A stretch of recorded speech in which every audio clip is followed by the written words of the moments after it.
if you can just tell me a little bit about what you're looking for in an intern. Okay, so for us, that this summer, 2021 summer internship, what we're looking for is somebody who has pays a lot of attention to detail and is very task oriented and able to really manage their time. It is going to be, it's a virtual environment, so the work has changed and the management of it has changed. So someone who's really good with task management and communication as they rotate through the different departments. So those pieces will be really, really key. And someone who's energetic and excited and really wants to learn. I think those types of individuals tend to do very well during an internship with IntelliDyne. But there's no like hard and fast needs to be an IT person or an HR person, but somebody whose overall interest is in business and has just some business acumen, if you will, with good customer service focus, because they're going to be talking and interacting with almost every executive in the company for the most part. So it'll be a fun internship. I think it'll be a very valuable internship for someone who's also trying to piece together which positions specifically they think they really want in their career, what direction they want to head in, perhaps doesn't have the full answer. I think this internship will help to solidify or give them some direction into where they want to go. Okay, so for someone who's listening and they are not familiar with IntelliDyne, could you tell us a little bit about what is IntelliDyne? Yeah, sure. So we are, I think in one sentence, we are an IT services management and consulting services company where we really focus on everything end-to-end solution from an IT perspective, with the exception of software development, even though we do touch it a little bit. And we primarily focus in the government sector, although we do have some commercial customers. And we've been in business for a little over 21 years. So a mid-sized company. Our headquarters is in the Virginia area, but we do actually operate in many of the states throughout the U.S. But the bulk of our business really is in the DMV region. Okay. That's great. That's not too far from us. So when we're back to the regular world, we can actually get to you guys. Not too far. I know, yeah, no, not at all. And we actually have a huge presence in DC, and we, sprinkle throughout Maryland as well. I mean, as most companies do in the National Capital Region. So, okay, sounds good. Well, I'm excited. So I'm hoping that many of our students who are listening or who will listen later will look into your organization and will find a way to fit into your organization and will apply for some of these positions, because you have lots of outstanding. I certainly hope so. We have several entry-level positions. They are a little bit further down in Virginia, but one of the great things about our company is we're really very focused on the community as well. So even if we don't have a position internally, we offer our services, the recruiting department, to anybody who's really wanting to leverage us and interested in job shadowing or interested in learning a little bit more about opportunities.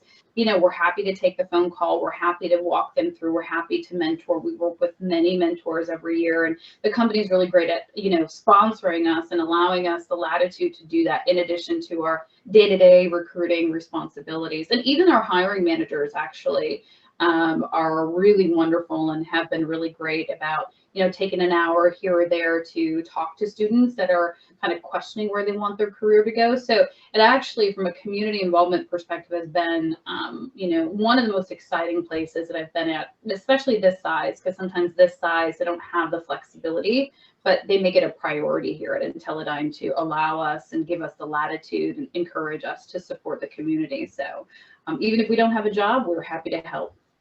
Oh, wow, that sounds really great. And so many of our students can benefit from just having those conversations so that they can learn more about the industry, learn more about the culture of the organization. So I'm really happy to hear that you offer that. You mentioned mentoring. I'm curious, once a new employee comes on board, is the mentoring opportunity still available? Like, do you have mentoring programs set up for new employees so that they can have someone kind of provide guidance to navigating the new environment? That's a great question. And yes, we do. Absolutely, we do.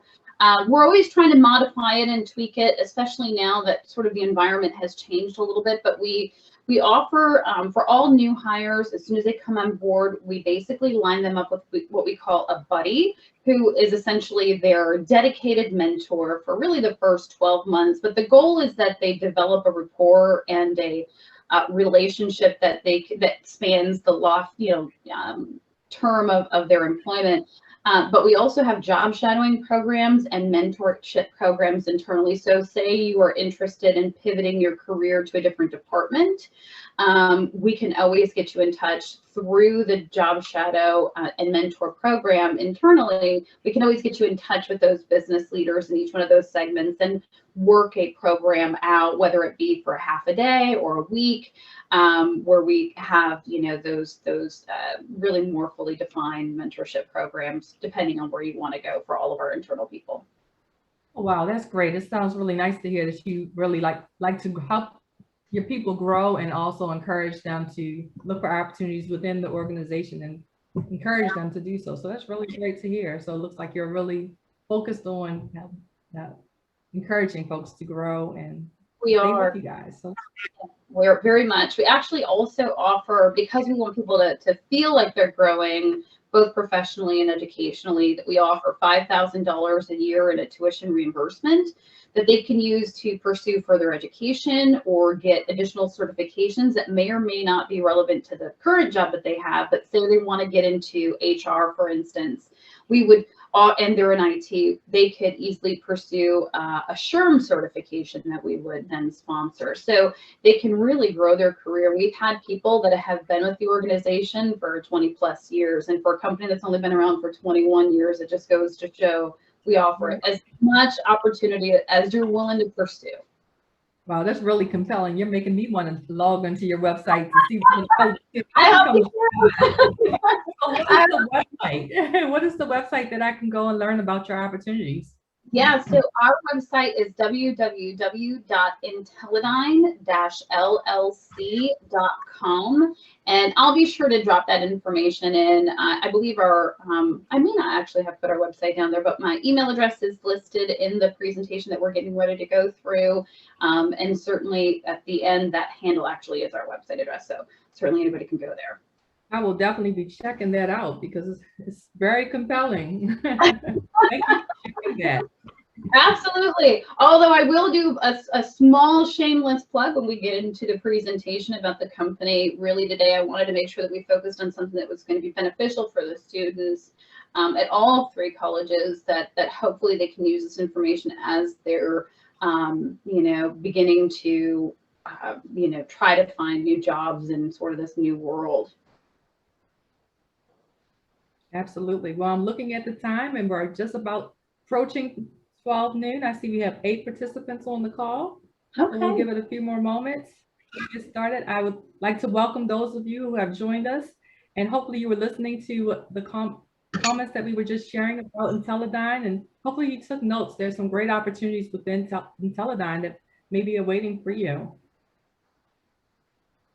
Well, thank you so much for joining today. I know we've got a few people attending live, and this session will be recorded, so feel free to watch it back if you miss some critical points, and share them with colleagues, friends and colleagues if you think it will be beneficial. Today we're going to be talking about careers during COVID. My name is csorg, and I am the Director of Recruiting with IntelliDyne. IntelliDyne, we are a market-leading IT management and consulting services firm. We've actually been providing exceptional service, I like to say, for our government and commercial clients for greater than 20 years. I myself have been in the recruiting industry for over 20 years, but have been specializing specifically in IT recruitment for the past 11. What I will say is that my experience in recruiting has taught me that it's absolutely critical to keep my finger on the pulse of employment trends and innovative solutions in the job market from both the perspective of an employer and as a candidate. And it's from those insights that we're bringing today's presentation to you. So what's the new normal workplace look like, and why it's so important to talk about careers sort of during COVID and how things have changed? Honestly, as we're coming up on the 1-year anniversary of the initial lockdown, You know, 2020 obviously presented challenges for all of us and in every aspect of our lives, whether you're a student or, you know, an employee or an employer.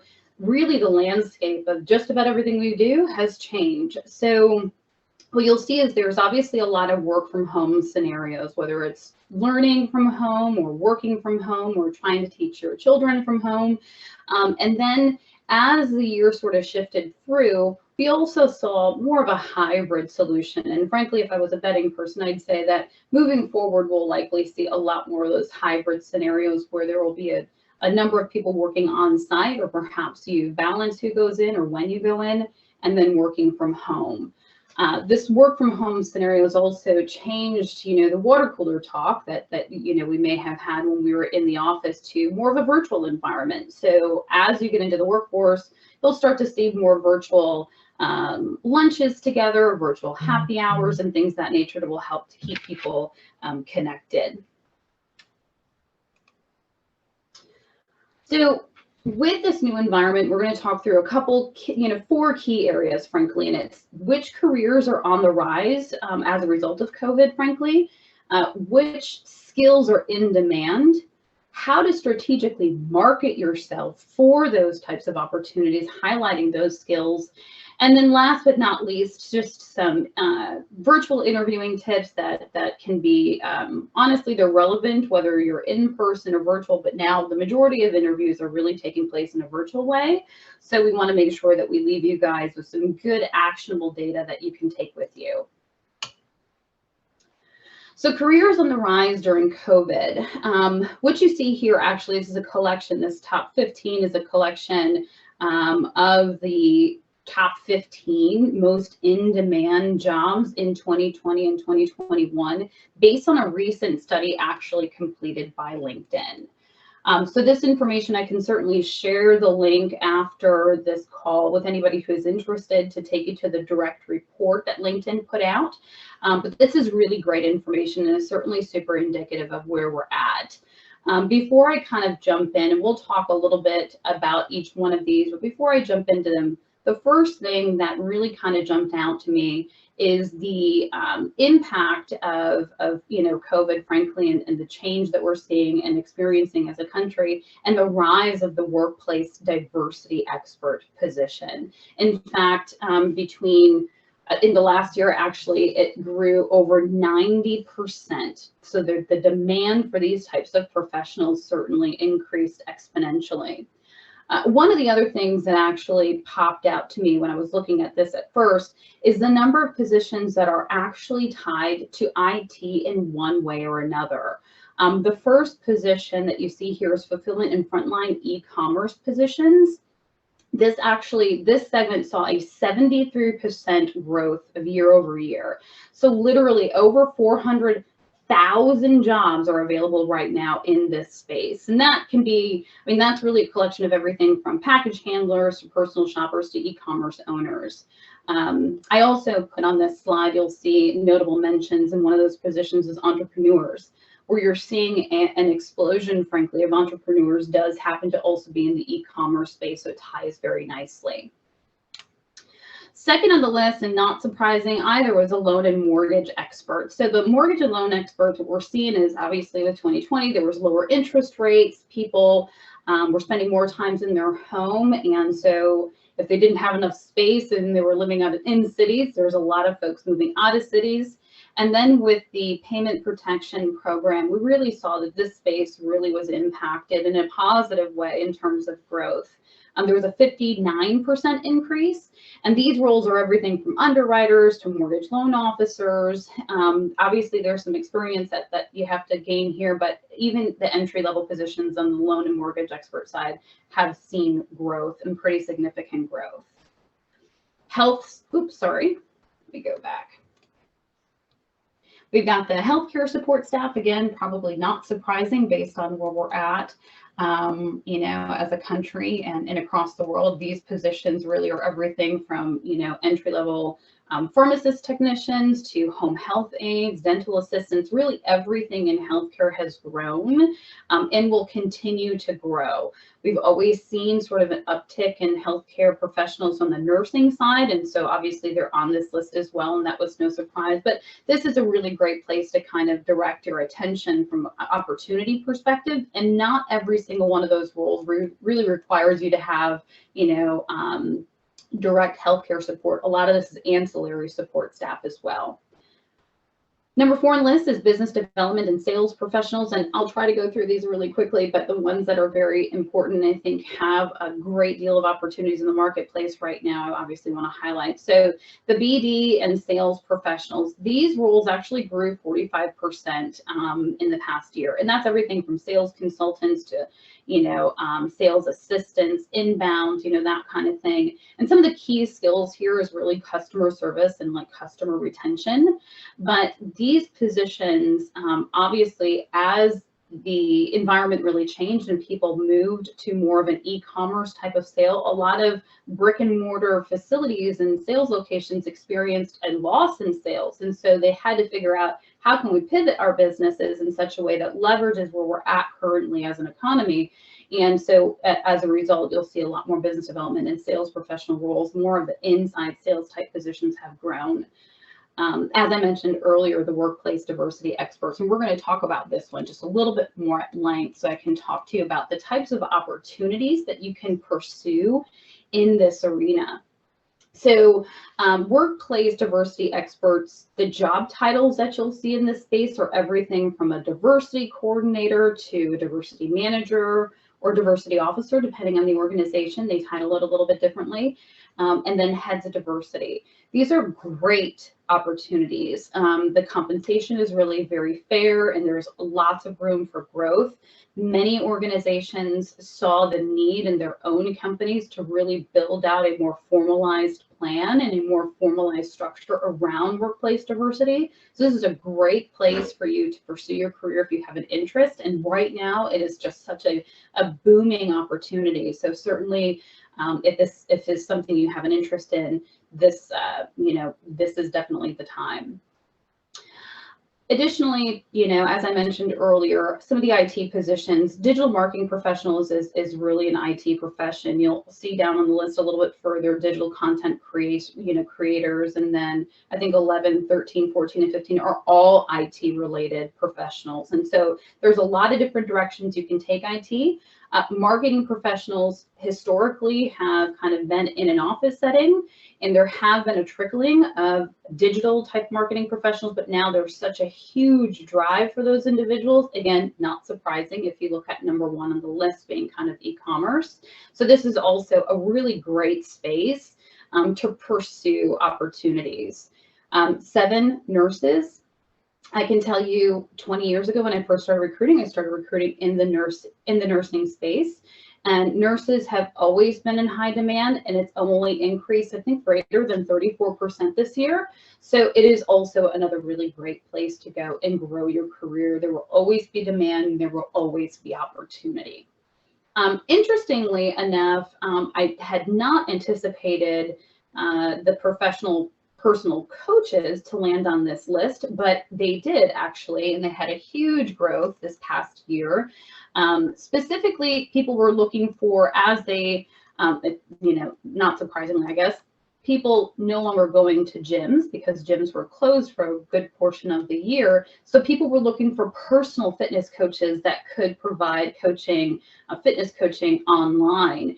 So it's a different, more creative way of doing the same job, but it actually is in very high demand. It increased 51% this year. So again, if this is a space where you have an interest, entrepreneurs really kind of drove in this direction, and then in e-commerce opportunities. So if you consider yourself to be an entrepreneur and have those types of skills, this might be a space that would be really great for you. I'm going to move on. So I can share this presentation afterwards, but these are the top positions. I make the notable mentions of the AV technicians because a lot of companies had to move more virtual. So they created a lot more, they needed more AV technicians to help them be able to have virtual meetings globally. So those positions are also on the rise. And let's move to the next slide if my system would like to move. There we go. All right, so in-demand skills. Using the list that we just kind of went through, in 2020, it's estimated about 35% of the jobs open actually require a bachelor's degree. That's only 35% of the positions. A lot of the other roles actually either require some college or honestly certifications or no degree or education at all. So there's a lot of opportunity. Clearly, we obviously want you to pursue your degree because there are more opportunities, I think, out there. But if you don't have one and you're pursuing a different type of educational career path, there are tremendous opportunities for you right now as well. But the skill sets that are really in demand, again, using kind of the direction from what careers are really leading the pack right now, I pulled together this list. The top is resiliency and adaptability. I think we saw in 2020 that in order for people to adapt or move forward with what was happening and still work and still do all the things that they needed to do and take care of the people they needed to take care of, we saw that people came together and showed a huge, strong level of resiliency and adaptability. And that is going to be a skill set that will always be in demand, but more so now than ever. Critical thinking and problem solving, again, very important. I think we saw in this situation where different work projects were had to be put on hold, and things that we had once planned for 2020 and early 2020, you had to really change and determine how am I going to solve this critical work issue and complete said task now in a completely different environment. So critical thinking and problem solving, being able to do that quickly with some level of adaptability is important. Time management skills obviously have always been important, but continue to be important. Data-driven decision making. I can tell you that as you enter the workforce, and particularly within the positions that are showing some growth level, this is an area that will always be very important. Business leaders, executives, entrepreneurs, all have really adapted a data-driven decision-making process, which also leads to one of the reasons why data scientist positions have also made the list of important and growing roles during COVID. Some of the others are very specific to the positions, but again, health services, client relations and management, sales and negotiation, social media content development. You'll see that in a lot of different places, and it's important to be relevant. E-learning design and teaching. Education also made the list, and to be honest with you, the environment, as you guys have well seen, in learning has changed completely. So there is a strong need to adapt new teaching technologies and new teaching methods via e-learning design. So this is a very in demand, very right now skill set that if you have an interest in, it's definitely something you might want to pursue. In addition to that, and this skill goes across the board, not just for the positions that are growing, but for any career that you're looking to pursue. At this time, the understanding and mastery, frankly, of digital communication platforms is critical. You really, even if you find a position where you're going to be on site, where you hadn't, and as opposed to working remotely, you're going to need to know how to really manage digital communication, because not all of your colleagues are going to be on site or at the same location with you. So understanding how to use platforms such as Microsoft Teams, Zoom, GoToMeeting, Join.me, WebEx, those are kind of the most popular ones. I think virtual meetings now have become synonymous with Zoom, but they're not the only platform. And you'll find a lot of organizations and a lot of corporate companies and a lot of government departments actually use Microsoft Teams platform versus Zoom, but still having an understanding of how to use almost every one of these platforms is a very important skill to not only have, but truly master.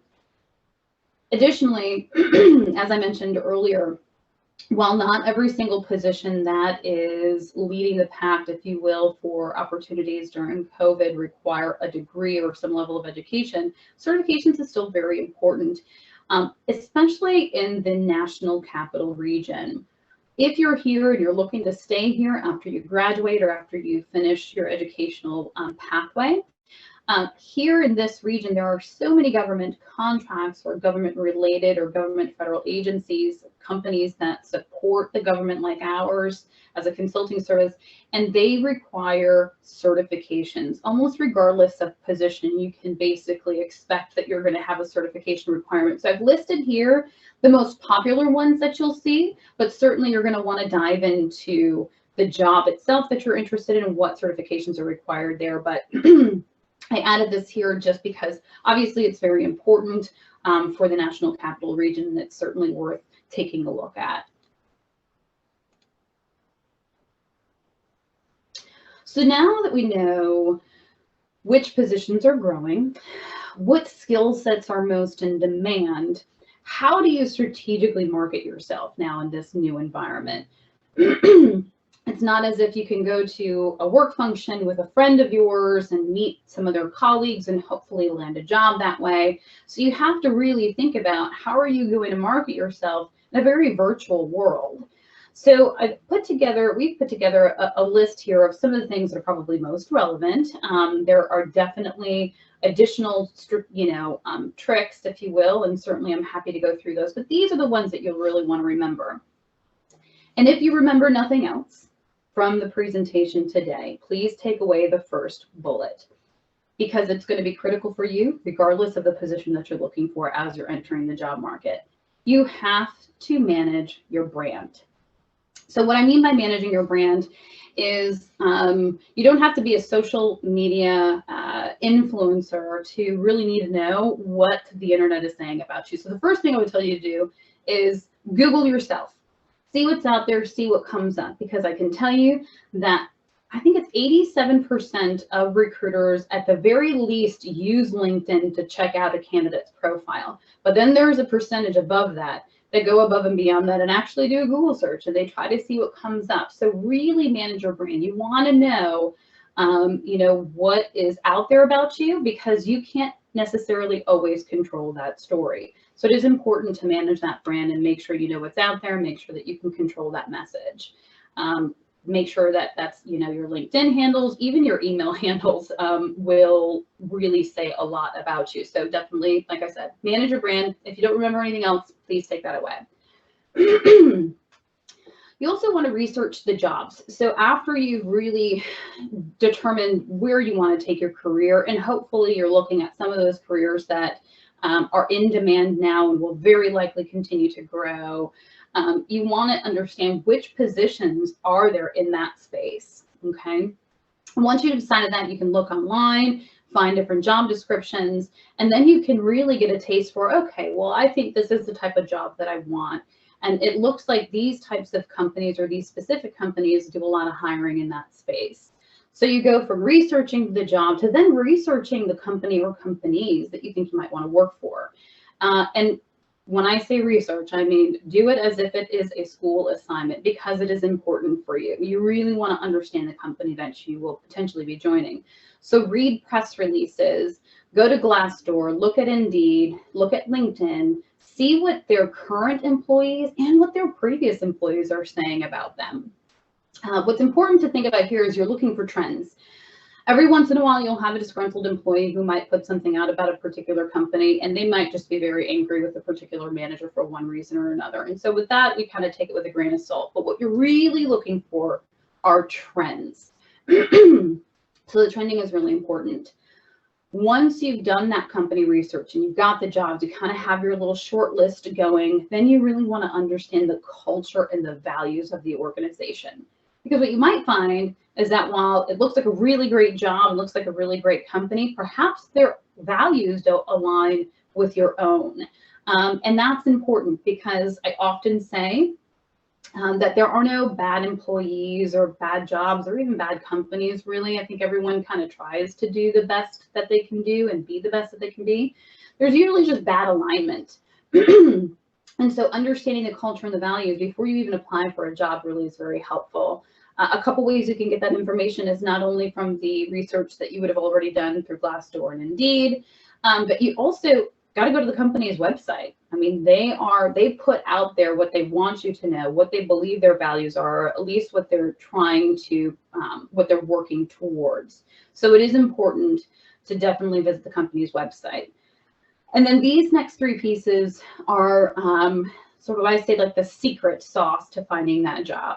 So once you've done all that research, now you really got to find people in that company and network that, people who are currently doing the job, not just the recruiters or the hiring managers that you find on LinkedIn, because undoubtedly you'll find those folks there. You want to reach out to the people who are doing the jobs that you want. You want to ask them about what it's like to work there. Ask them for a day in the life, if you will, of how they, what does the 8 to 5 look like for them, so that you can really understand if this is the type of company and job that you really want.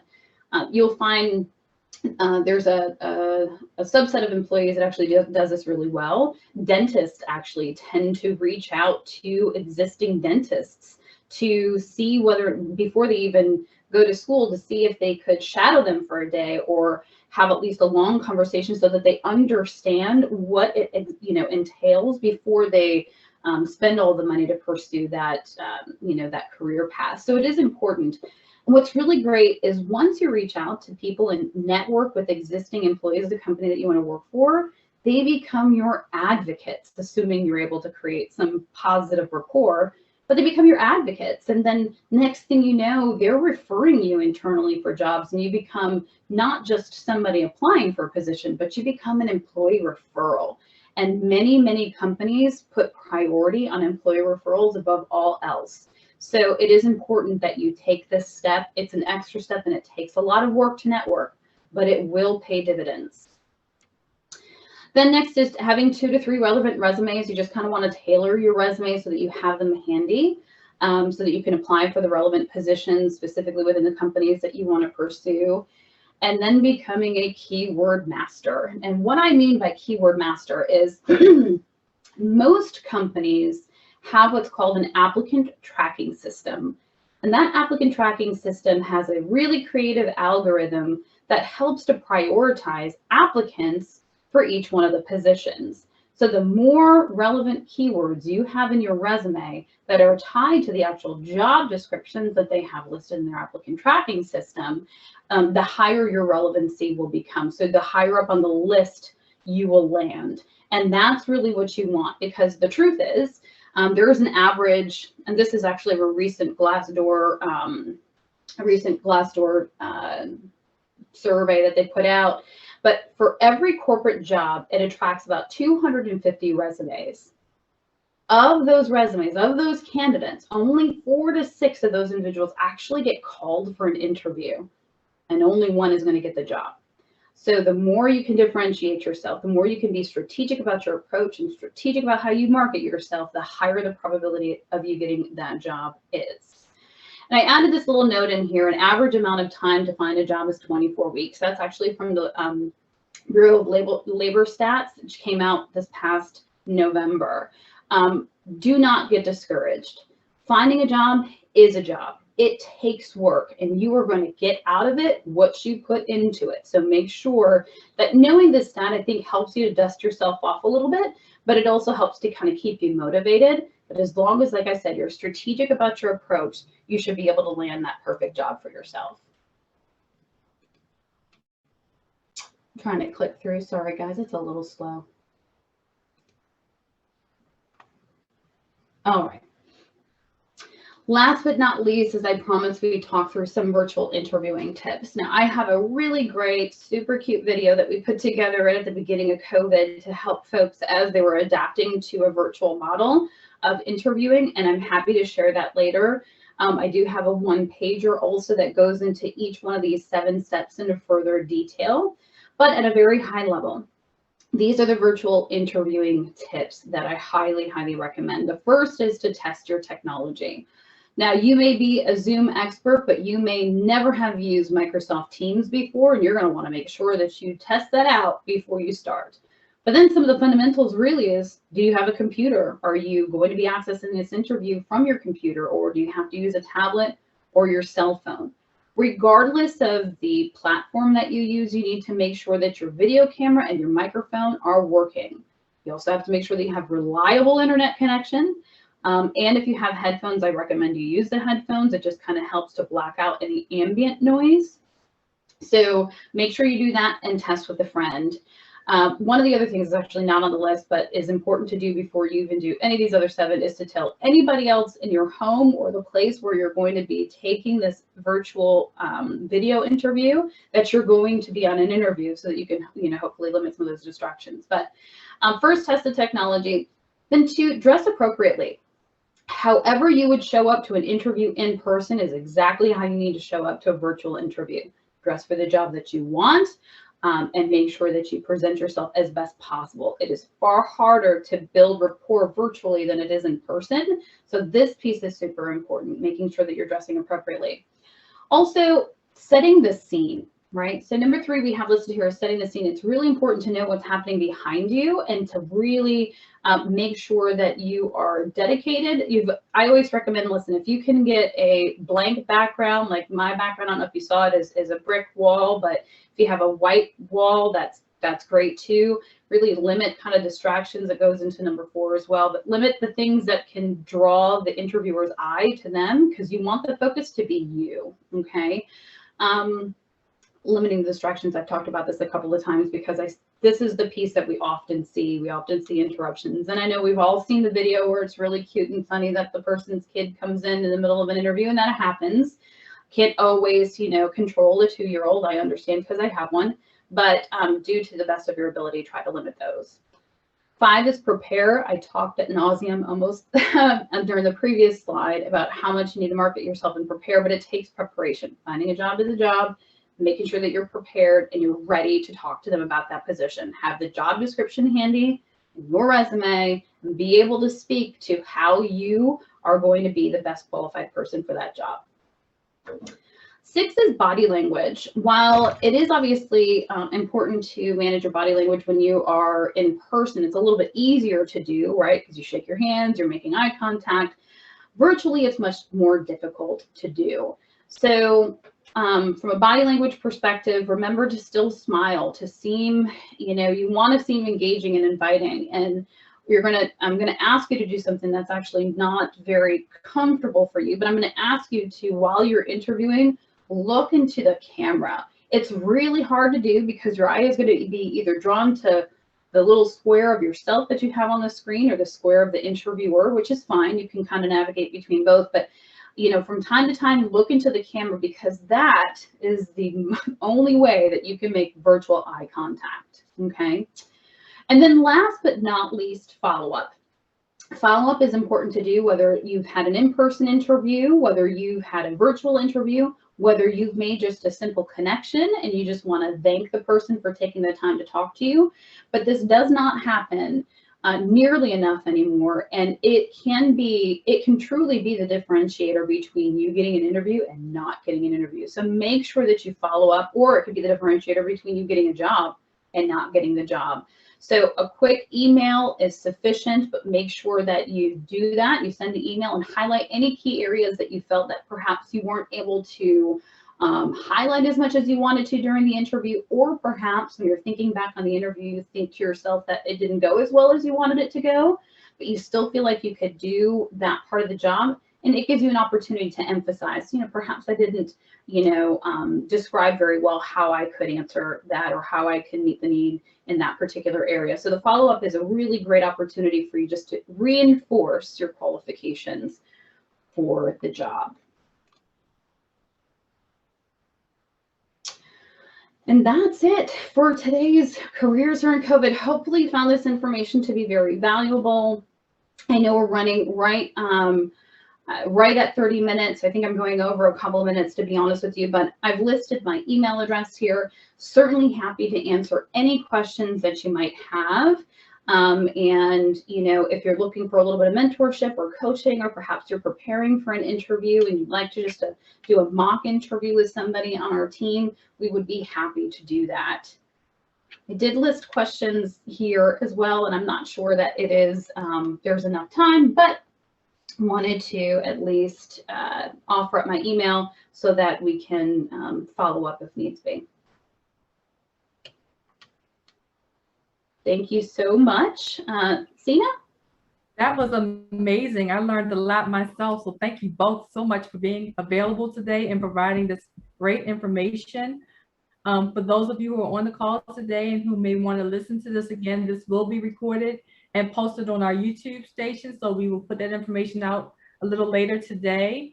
I didn't see any questions come through, so I believe that's because you were very thorough in what you presented to folks. We are very, oh, I see all the thank yous coming through. So it looks like folks are thanking you for your presentation, and that's what I was going to do next. I wanted to sincerely thank you on behalf of Morgan State, Bowie State, and Coppin State for your time and for sharing your expertise with us today, because what you shared with us was really great information. And I think many students will benefit from this and will be able to apply it to their job search and secure great opportunities in their field. So thank you both for your time.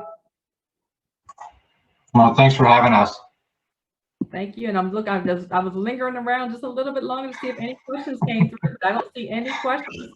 So I will end it and say thank you, and everyone have a wonderful and safe day.